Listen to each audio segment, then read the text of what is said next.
what is your name? My name is Shinto Matthew. Okay. Okay, Mr. Matthew, thank you for allowing India Aware to take this interview of your Gurukul. Please give us some background as to your school and how long it teaching student here. Okay, we are running Kalari Kendram Delhi here in Delhi and NCR since last almost 5 to 6 years here, and we are teaching here the northern style of Kalaripayattu and as well as southern style of Kalaripayattu. Okay. So Kalaripayattu is said to be one of the most ancient martial art forms. You know, some historians even say that Chinese Kung Fu is a branch of Kalaripayattu. After a Chinese monk learned it and took it back to China. What can you tell us about the history of the martial art?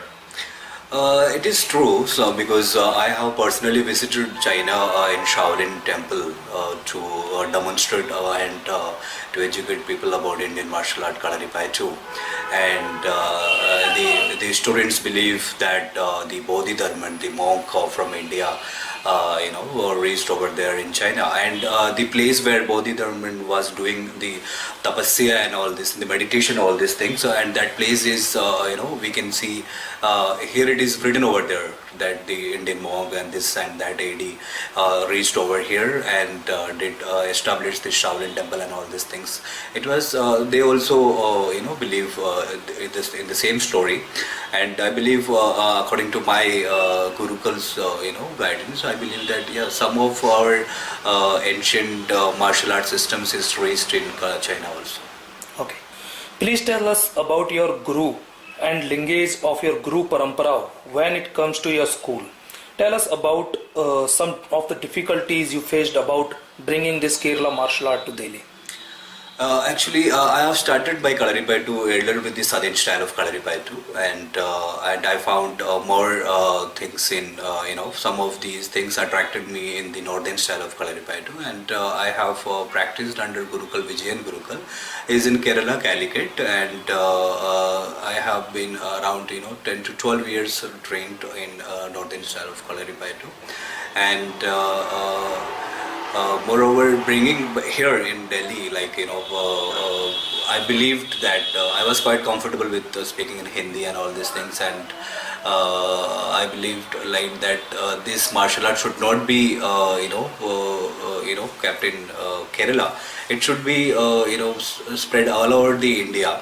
So that is what our aim, that to teach those, because the main problem to teach in Delhi is that when we teach Kalaripayattu, we have to use the Vaitari. Vaitari is the command, the voiceover which we used to give kids.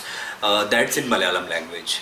So making them understand what is this Malayalam language's Malayalam commands meaning. That if suppose we are doing that valattu nere, edattu nere, this is the command for the leg races. So what is valat, what is edat? This the North Indian the teacher should be that much capable to make them understand that what exactly the meaning of. This is what I found little because if we are teaching in Kerala, there is no need to translate them what exactly the meaning of this. By saying it, people will understand, the kids will understand, okay, Guruji is saying this and we have to do this. Here, after saying in Malayalam language, they'll have to translate them in Hindi or in English, that okay, this is what this is what. And some of if you come and see in my school, when I used to give the Malayalam commands, the North Indian kids, for those who are speaking Hindi, they easily understanding it and they're doing according to my command. Okay. So as you told that northern this Kalaripayattu and south Kalaripayattu is different. So what is the basic difference between these arts? There is not major difference in northern and southern style of Kalaripayattu, but the styles is different. Like some weapons is there in the southern style, some weapons is not there in the northern style, and southern this region wise it's changed. Like if you go in Trivandrum, Kanyakumari, and the south part of Kerala, that people is doing more in southern style of Kalaripayattu, and northern is Vadagara, Calicut, Kannur. These regions is doing the the northern style of Kalaripayattu, but both having some differences, like the styles and some mura and some techniques is different from like sword and shield. We have things like sword and shield. Sword and shield is the style. You will get some difference in southern style and you will get some difference in northern style. But both is teaching the self-defense technique through the sword and using shield. So Kalaripayattu is well known for its very aerobic style involving a lot of high energy action. Tell us a little bit about the daily training and the flexibility required. Kalaripayattu, I'll say that Kalaripayattu having 4 stages. The first stage is the main stage. Earlier times, because I'll just tell you that what all stages is there. There's Meitari, Koltari, Angatari and Varumkai Prayog. And the first stage, Meitari, it's only body conditioning, raising up your legs and, stretchings, flexibility, jumps, leaps. These all things comes under the first stage. Second stage is all about stick weapons, like how you defend yourself with the sticks, wooden weapons. That is why it is Koltari. Kol, the meaning is Kol is Lakdi. Wooden weapons. And after that, Angatari. Anga is means with metallic weapon, like how using urmi, swords and daggers. These all things comes under Angatari. And this last stage is Varumgai Prayog. Varumgai is bare hand fighting techniques. If some other person having some weapons and you don't have anything, so how to tackle that weapon? If somebody is holding sword, if someone is holding knife and you are bare hand, so how to tackle that person also without weapon? So that is what the thing taught in the last stage. And where there is also comes in the marma and all this things is comes under that stage only. So the first stage for anyone to learn, they need to ready with the body conditioning, like taking your leg up, kicking, stretchings and all these things. The first stage is very crucial to every children, everyone who is practicing it. So the first stage, if okay, then the rest of the stage is very easy for them. So like the first stage, if you see the Meitari we having the leg races first. After leg races we having vadivs in the sense like the body postures, like we have 8 kind of animal postures in Kalaripayattu. So once we are completing the animal postures, then we are going for Meipait. Meipait is the most important thing in Kalaripayattu, where the leg races, vadiv, body postures, these all things comes rhythmatically, right? You have to do all the things rhythmatically. You can see my children doing how they're doing it. By command, you'll have to do the fast way. The Meipait, the person who is ready with the Meipait, he can do anything. He will be completely healthy in the way. It is also very well known for weapons training. Many weapons are involved, especially the well known Urmi sword. Okay, what can you tell us about wielding this type of sword in ancient battle of the battlefield? See, these weapons, like you can say that sword, shield, urmis, daggers. These weapons is nobody carries nowadays in daily life, right? So this is the common things anybody's mind that these things is not usable nowadays. Why Kalaripayattu people is learning these things? And I can say that every weapon to use, like if you have to use dagger, if you have to use knife, if you have to use sword or shield, whatever, for every weapon there is a fast, rhythmatic, energetic movement is there in Kalaripayattu. So by practicing that movements, it's like you learning the self-defense. And if suppose if you don't have a sword with you, and if you just having a pen with you, and you can use that pen also according to the sword. So it is somewhere it is very good for very good for your fitness and as well as self-defense. It is somewhere useful in your life. Okay. So give us some idea about the daily training when it comes to student during the week. How many hours on average do they put in, and how many years is one student looking towards training before it become a master?